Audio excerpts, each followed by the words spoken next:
มาเบิงบูรากูนเนาะบูรากูนที่ว่าอยู่วังเวียงนี่ไปทีแรกที่ว่าเห็นยินดีต้อนรับสู่บูรากูนไปจะเข้าไปสำรวจบูรากูนมีคนเมานอนเต็มถนนเลยอยู่บูรากูนเนาะโอเคบูรากูนกับป้ายโฆษณาเครื่องดื่มเนาะร้านขายเครื่องดื่มต่าง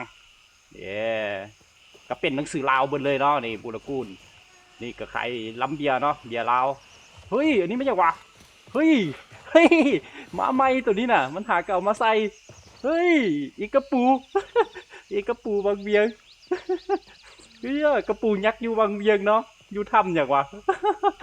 อยู่ทำบุรกุลอย่างจักรยานเลยเหรอเว้ยบุรกุล1 หรือ 2จักรยานนี่แหละเนาะเป็นอีกกระปูยักษ์เนาะเขาเคยไปถ่ายรูปอยู่โคตรงามเนาะต่างประเทศก็โคตรหลายเฮ้ยมันเอามาใส่เสยมันหาก็เอามาเนาะเป็นอีกกระปูยักษ์อยู่ทำบางเวียงนี่ไปฮอดบุรกุลเราก็ต้องได้ถ่ายรูปกับอีกกระปูนี่แน่เนาะ อีกกระปูเว้ยเฮ้ยมันออกมาใส่ได้จะได้วะ โอเคนี่แมนกระปูนี่เนาะมันก็เป็นการโฆษณาไปในโตสินะเนาะเพราะว่าคนทั่วโลกมันก็จะเห็นแล้วมันก็จะสนใจ